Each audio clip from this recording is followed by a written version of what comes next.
번갈아 가면서 읽도록 하겠습니다. 여러분은 그리스도 예수를 믿는 믿음을 통해 하나님의 자녀가 되었습니다.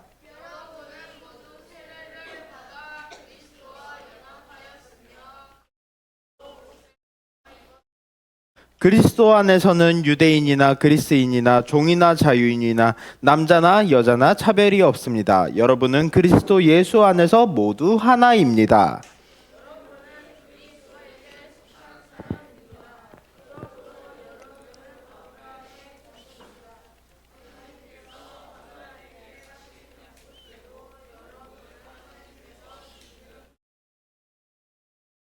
아멘. 오늘은 우리가 하나님 나라 가족에 대해서 살펴보는 마지막 시간입니다. 조선시대에 여러분 신분제에 대해서 아시나요? 자, 조선시대에서 가장 높은 신분, 왕, 그 다음은 양반, 그 다음은 중인, 그 밑엔 평민, 제일 밑엔 천민, 노비나 그리고 백정이나 그런 계급이 있었죠. 그러면 전사님이 질문을 하나 줄게요. 양반과 평민이 결혼을 했어. 그럼 그 아들은 양반이었을까 평민이었을까? 평민이었어요. 왜냐하면 어머니의 성을 따라, 어머니의 계급, 어머니의 신분을 따라갔기 때문이에요. 그러면 양반집에서 이렇게 태어났는데, 양반인 부모님 밑에서 태어났는데 천민이 될 수 있었을까? 있기는 있었어요. 아주 특별한 경우에만. 그런데 대부분은 그렇지 않았어요. 그럼 반대로 천민과 천민 밑에서 천민이 태어났어요. 근데 양반이 될 수 있었을까? 보통은 없었는데 아주 특별한 경우가 있죠. 대표적으로 우리가 아는 장영실이 그랬던 것 같아요. 이렇게 세상에서의 신분은, 세상에서 자신의 신분은 대부분 부모님이 어떤 신분인가, 그러니까 내가 어떤 존재고 내가 무엇을 잘하고랑 상관이 있었을까요? 없었죠. 부모님의 신분을 그냥 따라갔어요. 그러니까 혈통이란 것이 정말 중요했어요. 근데 이 세상의 방법으로 이루어지지 않는 하나의 새로운 가족이 있어요. 바로 하나님의 가족이에요. 하나님의 가족을 우린 두 글자로 뭐라고 할까요?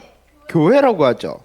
그러면 오늘은 하나님이 아버지 되시고, 그리고 우리가 하나님의 자녀 되는 그 새로운 가족, 교회에 대해서 우리가 이야기해 보려고 합니다. 예전에 우리는 율법의 지배를 받았다고 성경에서는 말하고 있어요. 여러분, 율법의 지배를 받은 게 뭘까요? 율법의 지배를 받았다. 전우사님이 역사 공부를 좀 더 같이 해보려고 해요. 옛날에 사도 바울이 살았던 시대에는 부잣집이 로마 제국에 있는 부잣집에는 집집마다 가정교사들이 있었어요. 근데 이 가정교사들의 신분은 무엇이었을까요? 노예였어요. 그러니까 로마의 군인들이 막 주변 나라랑 전쟁을 해서 그 주변 나라에서 포로들을 데리고 와요. 그러면 그 포로들을 노예로 삼고 집집마다, 그러니까 장군의 집이나 부잣집에 팔아요. 그리고 그 팔린 포로들은 그 집의 노예가 돼요. 그러면 이 노예 중에는 공부를 적게 한 사람도 있는데 공부를 많이 한 사람도 있어요. 그래서 이 공부를 많이 한 노예들은 특별히 가정교사의 일을 시켰죠. 그러면 그 가정교사의 역할은 무엇이었을까요? 아이를 돌보는 거 아주 비슷해요. 가정교사의 역할은 무엇이냐? 그 가정교사의 주인의 아들이 있잖아요. 앞으로 이 집과 이 집에 있는 모든 돈과 이 집주인의 권력, 신분을 물려받을 그 집에 자녀가 있잖아요. 그 집의 자녀가 어른이 될 때까지 가르치는 역할을 했어요. 그런데 보면 노예가 주인의 아들을 가르치잖아요. 그러면 주인의 아들이 노예를 무시할 수 있었을까요? 없었을까요? 상식적이면 주인의 아들이니까 노예를 무시할 수 있는 게 상식이죠. 근데 그거를 방지하기 위해서, 그러니까 주인의 아들이 가정교사를 무시하는 거를 막기 위해서 그 주인의 아들이 어른이 되기 전까지는 이 가정교사가 주인의 아들보다 더 높았어요. 그래서 가정교사는 주인의 아들이 말을 안 들으면 심지어 회초리로 때릴 수까지 있었어요. 우와. 이렇게 가정교사가 잠시 동안 주인의 아들보다 더 높았던 이유는 그 주인의 아들이 집에서 그 큰 집, 그리고 그 권력, 힘을 잘 사용할 수 있도록 가르쳐야 했기 때문에, 가르칠 때는 엄격하게 가르쳐야지 잘 기억할 수 있었기 때문에 잠시의 시간 동안 주인의 아들은 가정교사보다 신분이 더 낮았었답니다. 그러면 이 주인의 아들은 영원히 가정교사보다 더 낮을까요? 쭉 죽을 때까지? 그렇지 않아요. 전사님이 아까 말했던 것처럼 이 주인의 아들이 키가 자라고 지혜가 자라고 머리가 굵어지면 어른이 되죠. 어른이 될 때 이 가정교사는 다시 그 주인의 아들이 노예가 되는 거예요. 그래서 주인의 아들은 어릴 때는 가정교사의 가르침을 받았지만 커서는 그 집을 운영하게 된답니다. 그것처럼 율법의 역할이 그랬다는 거예요. 우리가 율법의 지배를 받았다는 것은 키가 자라고 지혜가 자라서 하나님의 뜻을 알고 하나님 나라를 경영하는, 하나님 나라에서 함께 살아가는 그 날이 오기까지 율법의 가르침을 받았다는 것, 그게 바로 전사님이 아까 말한 율법의 지배를 받았단 말이에요. 하지만 성경 오늘 우리가 읽었던 26절은 그 율법의 시대가 비로소 끝났다라고 말하고 있어요. 드디어 율법 대신 새로운 시대가 됐는데 그 시대를 성경에서 무슨 시대라고 했을까요? 26절 한번 찾아볼까요?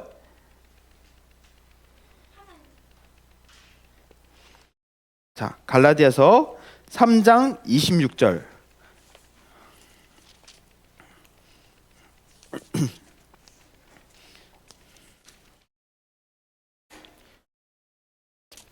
정확히 시대란 단어는 없는데 무슨 예수를 땡땡땡땡을 통해 무슨 시대가 시작된 거죠? 믿음의 시대가 시작된 거예요. 예수님을 믿는 방법으로 구원을 받는 시대가 시작되자 우린 더 이상 율법의 지배가 필요 없다고 성경은 말하게 된답니다. 그렇다면 이 믿음의 시대에 우리가 새롭게 받은 신분은 무엇일까요? 원래는 율법의 지배를 받은 율법의 종이었잖아요. 그럼 우리가 예수님 통해 어떤 신분을 받게 되죠? 평민? 자녀. 근데 누구의 자녀? 하나님의 자녀란 신분을 우리는 새로 받게 되었어요. 우리는 이제 하나님의 자녀가 되어서 하나님께서 우리에게 주시는 그 모든 것을 마음껏 누릴 수 있게 되었다는 거예요. 근데 우리가 하나님의 자녀로서 하나님께서 주신 모든 것을 누리기 위해서는 조건이 딱 하나 있었어요.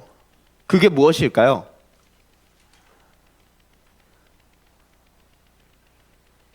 바로 예수님과 하나가 되는 것이라고 성경은 말하고 있습니다. 그러면 예수님과 하나가 되는 건 뭘까요? 나랑 예수님이 막 섞이는 걸까요?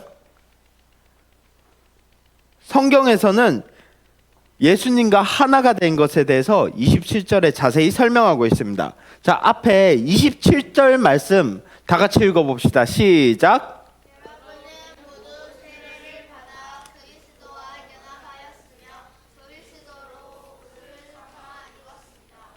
예수님과 우리가 연합한다는 거는 막 물감처럼 섞이는 게 아니라 우리가 예수님을 옷으로 입는다는 것을 의미해요. 그러니까 옛날에 여러분의 옷은 죄 때문에 막 꼬질꼬질했어요. 마치 노예처럼, 종처럼 막 옷이 꼬질꼬질했단 말이야. 근데 예수님과 연합해서 여러분이 새로운 옷을 입게 되었는데 그 옷이 무엇일까요? 그리스도라고 성경은 말하고 있는 거예요. 그래서 우리가 그리스도로 옷을 입으면 무엇이 좋으냐? 전사님이 만약에 여기서 막 더러운 옷을 입고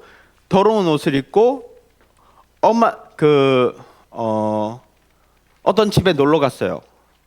그러면 그 집의 사람들은 전사님 보고 뭐라고 생각할까요? 더럽다고 생각하겠죠. 근데 전사님이 맨 밑에는 이 더러운 옷을 입고 있는데 그 위에 막 100만 원짜리 정장을 막 차려입었어. 그리고 그 집에 갔어. 그러면 그 집의 사람들은 전사님 뭐라고 생각할까요? 이야, 부잣집 아들내미인가? 라고 생각하겠죠. 이처럼 우리가 하나님 앞에 원래는 죄인이기 때문에 꼬질꼬질한 옷을 입고 갔지만 우리가 이제 예수님을 옷으로 입었기 때문에 하나님 앞에 서면 하나님은 우리를 뭐라고 보시는 걸까요? 예수님의 옷을 입었잖아. 하나님의 자녀, 정확히 누구? 우리를 누구로 봐주시는 거죠? 예수님 옷을 입었잖아. 그러면 하나님 앞에 서면 하나님 뭐라고 보시는 거지? 예수님처럼 보시는 거예요. 그게 바로 예수님과 연합한 겁니다. 그렇다면 우리는 어떻게 예수님을 입을 수 있을까요? 바로 27절에 여러분은 모두 세례를 받음으로 예수님을 입을 수 있다고 말하고 있어요. 근데 생각해 보세요. 우리 중학교 2학년, 3학년이 되면 우리 친구들이 신앙을 고백하고 세례를 받는데 이렇게 세례를 받는 것, 물을 머리에 끼얹으면서 성부와 성자와 성령의 이름으로 세례를 베푸노라. 이것 자체가 힘이 있을까요?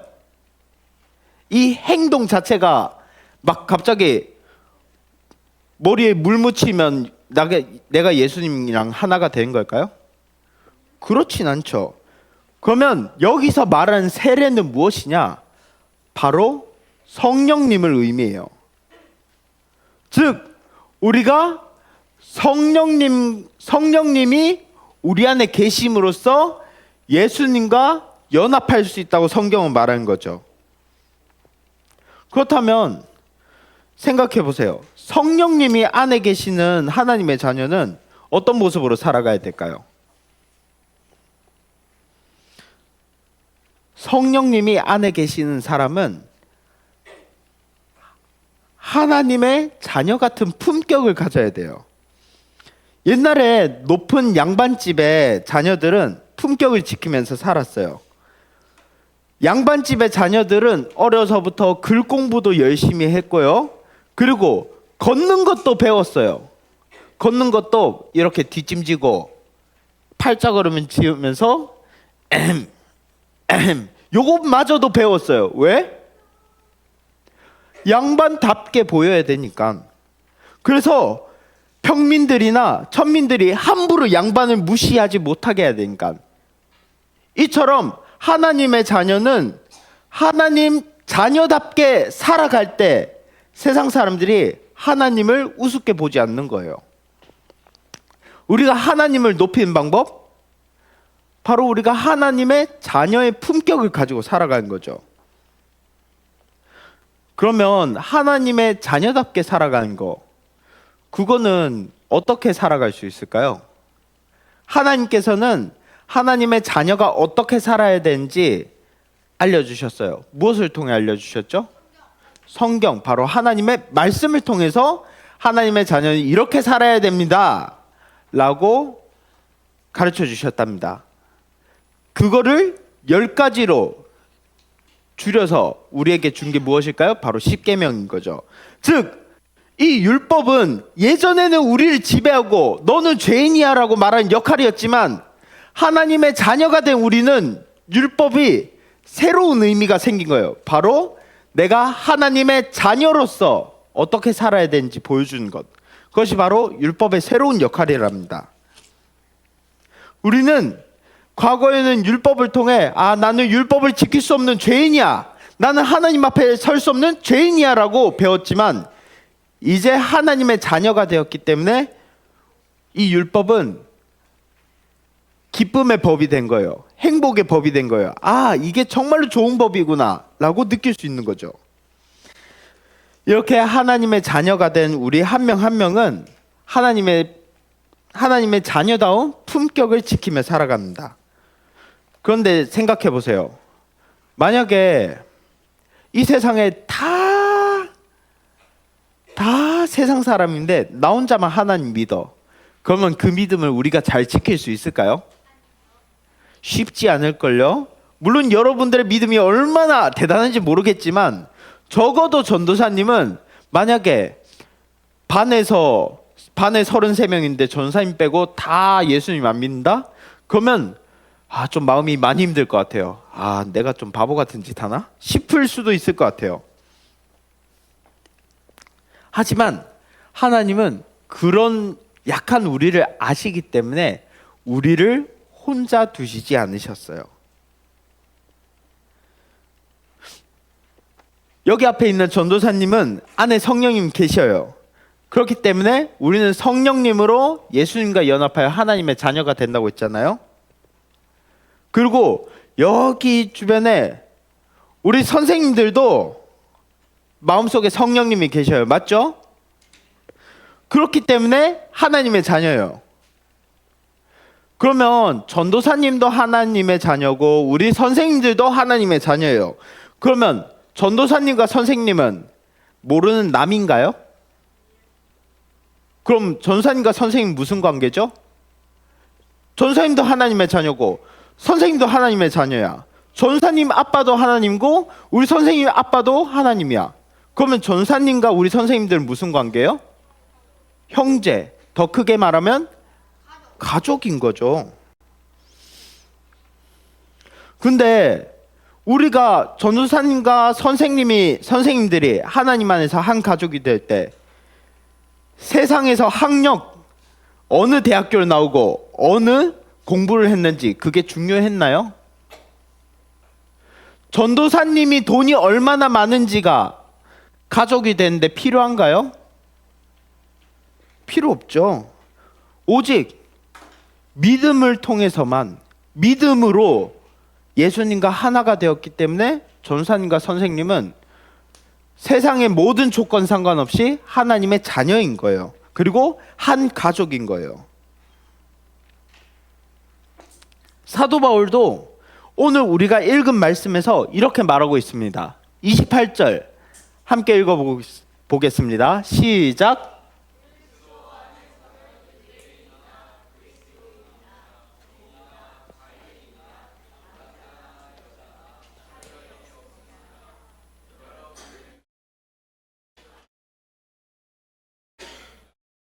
이 갈라디아서는 사도 바울이 갈라디아 교회 사람들에게 쓴 편지예요. 근데 그때 갈라디아 교회는 어떤 문제가 있었냐? 유대인인데 예수님을 믿는 사람들이 막 차별을 하는 거예요. 너 할례 안 받았잖아. 너 율법 잘 모르잖아. 그러니까 너는 하나님의 자녀는 아니야. 그럼 너가 하나님의 자녀가 되려면 할례를 받아야 돼. 세상의 조건들을 가지고 하나님의 자녀를 구분짓는 거예요. 또 어떤 문제가 있었냐? 나는 세상에서 자유인으로서 누군가의 노예가 아니야. 근데 너는 노예잖아. 세상에서 조건이 다르니까 너는 하나님의 자녀는 아니고 좀 낮은 신분이야. 이렇게 교회 안에서 차별이 생긴 거야. 그걸 본 사도 바울이 말하고 있는 거예요. 그리스도 안에서는, 예수님 안에서 우리가 가족이 됐다면 더 이상 민족이 달라도 상관이 없고 신분이 달라도 상관이 없고 성별이 달라도 상관없습니다. 우리는 모두 예수님 안에서 한 가족이에요라고 사도 바울이 말하고 있는 거랍니다. 우리가 한 가족이 된대. 그러니까 전도사님과 선생님들, 그리고 이 자리에서 전도사님과 같은 믿음을 가지고 있는 우리 친구들이 한 가족이 되었을 때 세상의 조건이 필요했나요? 세상의 조건이 필요해? 우리 가족이 되려면 집에 100억씩 이상 있고 그래야 되는 거야? 아니죠. 세상의 조건은 아무 필요도 없어요. 오직 그 사람이 예수님 안에만 있다면 우리는 한 가족인 거예요. 여러분 혹시 교회에서, 물론 우리 친구들이 다녀본 교회가 대부분 삼성교회밖에 없을 거예요. 혹시 우리 친구들이 교회에서 가난하고 그리고 같은 학교 다니는데 학교에서는 매일 놀림받는 친구가 만약에 교회에 왔어. 예수님 믿어. 그럼 여러분은 그 친구 어떻게 대할 거예요? 그 친구 멀리 할 거예요? 쟤 좀 냄새도 나고, 물론 쟤도 예수님 믿는 건 알겠는데 좀 냄새도 나고, 그리고 학교에서 애들한테 인기도 없으니까 좀 멀리 해야 되겠다. 좀 선 좀 그어야 되겠다. 여러분 이럴 거예요? 만약 그렇게 할 거면 전우사님은 그 가난한 친구 대신 그 친구에게 선을 끊는 여러분을 향해 물을 거예요. 니들 진짜로 예수님 믿니? 니들이 그러고도 예수님 믿는 거야? 라고 말할 거예요. 왜? 저 친구는 분명히 예수님을 믿기 때문에 한 가족이라고 성경은 말하잖아요. 근데 그 친구를 멀리하는 건 여러분이잖아. 그러면 전사님은 누구를 한 가족이 아니라고 생각하겠어요? 바로 멀리하는 사람들을 한 가족이 아니라고 생각하겠죠. 만약 우리가 정말로 예수님을 믿고 예수님 안에서 한 가족이 되었다면, 여러분 옆에 있는 친구 잠깐 얼굴 볼까요? 잘생겼어요? 못생겼어요? 좀 못생겼죠? 좀 나보다 좀 덜 떨어진 것 같이 생겼죠? 그치만 사랑해야 돼요. 왜? 여러분은 무엇이기 때문에? 한 가족이기 때문에 사랑해야 되는 거예요. 그게 바로 하나님이 여러분을 부른 목적이에요. 옆에 있는 친구랑 평화롭게 지내라고, 둘이 손도 잡고 서로 사랑하면서 지내라고 지금은 설교 듣고, 우리가 이 세상에서 혼자 믿음을 지킨다면 쉬울까요? 쉽지 않죠. 어렵죠. 하지만 하나님께서는 혼자서는 믿음을 지킬 수 없는 약한 우리들을 위해 하나님의 또 다른 자녀들이 우리 주변에 있도록 하셨어요. 구약 성경에 엘리야가 바알과 아세라 선지자 850명을 죽인 뒤 이세벨 여왕이 화가 나서 막 하나님을 믿는 선지자들을 막 죽였어요. 그러자 엘리야가 무서워서 하나님한테 말했어요. 하나님, 이제 하나님 믿는 사람이 나밖에 없어요. 어떡해요? 그러자 하나님이 말씀하셨어요. 그게 아니야. 네 주변에 아직 하나님을 믿는 사람이 7,000명이야 라고 말하셨어요. 그것처럼 우리 친구들이 학교에서 나 혼자 예수님 믿고 나 혼자만 신앙생활 한 것 같고, 쟤네들은 그냥 주일에 마음대로 놀러 다니는데 나 혼자만 여기 와서 뭐한 짓인지 모르겠다고 생각할까봐 하나님께서는 이렇게 교회를 통해 우리가 한 가족이 되게 하신 거예요. 그리고 하나님께서는 우리 친구들이 이렇게 한 가족이 되었다고 했어요. 전사님은 우리 예담초등부 친구 한 명 한 명이 예수님과 하나 되었으면 좋겠어요. 아니, 하나 되어야 돼요. 왜? 그것만이 구원의 길이기 때문입니다. 그리고 우리 친구들이 혼자서 외롭게 신앙생활도 안 했으면 좋겠어요. 우리 이렇게 만난 게 우연이 아니잖아요. 맞죠?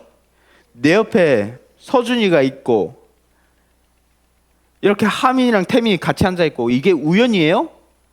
아니잖아요. 하나님께서 연결해 주신 거잖아요. 가족으로 같이 살아가려고 연결해 주신 거예요. 그렇기 때문에 우리 친구들이 하나님의 그 선물을 잘 받아서 하나님의 가족인 교회를 사랑하며 교회 안에서 진정한 하나님 나라의 기쁨을 마음껏 누릴 수 있길 진심으로 바랍니다.